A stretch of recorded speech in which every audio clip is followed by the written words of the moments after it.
Комплексные исследования природных сред на территории Чииндинского месторождения. Таковы планы визита правительственной группы в Ленск. Продолжит Светлана Балеева.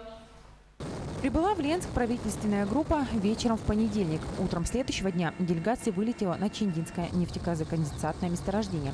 Знакомство с деятельностью «Газпром добычи Ноябрьск» началось с воздуха, так как территория, которую занимает предприятие, растягивается на десятки километров. Осмотрев владение предприятия с высоты птичьего полета, делегация приземлилась. И дальнейшая экскурсия проходила уже на автомобилях. В этих местах бывали года 3 назад, когда здесь сдавались в эксплуатацию кусты скважин.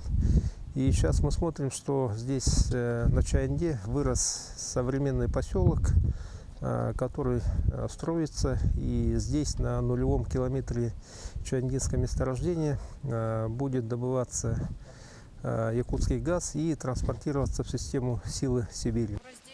По словам министра охраны природы, 3 года назад у предприятия были проблемы с размещением твердобытовых отходов, шламов, а также сбросом сточных вод.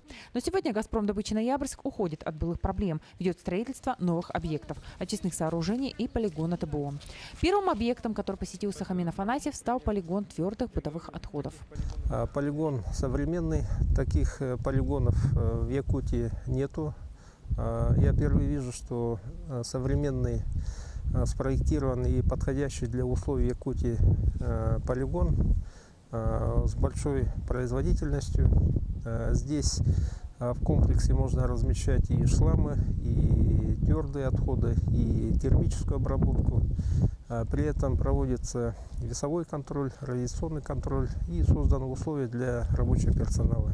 По словам министра, такие полигоны нужны повсеместно. Также Сахамин Афанасьев отметил, что компания показывает хороший пример вложения собственных средств в строительство современных полигонов по размещению отходов. Объект обошелся более чем в 2 миллиарда рублей. Строительство очистных сооружений предприятию обошлось в 1 миллиард рублей. И компания, получается, вложила предохранные мероприятия свыше 3 миллиардов рублей, чтобы ввести в эксплуатацию 2 основных объекта.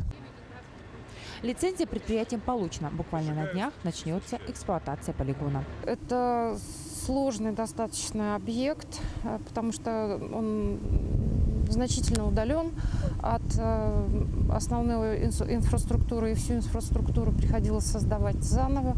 Но время прошло, деньги были вложены, и значит, не потрачены не зря, потому что весь этот объект уже начинает функционировать. Очистные сооружения заработают только в конце этого года. С появлением этих 2 объектов у подрядных организаций, действующих на территории Чииндинского месторождения, отпадет проблема по размещению отходов и сбросу сточных вод. Светлана Балеева, Виталий Андреев, Ленск.